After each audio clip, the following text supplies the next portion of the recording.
Du lịch tăng trưởng tích cực, phong trào thể dục thể thao quần chúng phát triển mạnh, công tác gia đình và xây dựng đời sống văn hóa tiếp tục được đẩy mạnh. Đó là những kết quả tích cực được ghi nhận tại hội nghị sơ kết công tác 6 tháng đầu năm 2026 của Sở Văn hóa Thể thao và Du lịch tỉnh Đồng Tháp. Hội nghị được tổ chức sáng nay, kết nối trực tuyến đến các xã phường trong tỉnh.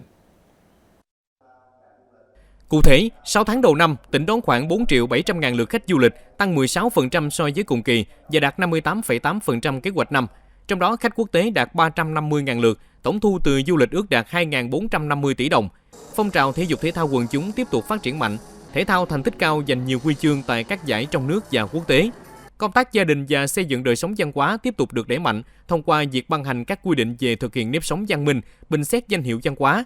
Trong 6 tháng cuối năm, Sở tiếp tục bám sát các mục tiêu phát triển kinh tế xã hội của tỉnh, tập trung nâng cao chất lượng hoạt động văn hóa, phát triển du lịch, thể thao và công tác gia đình.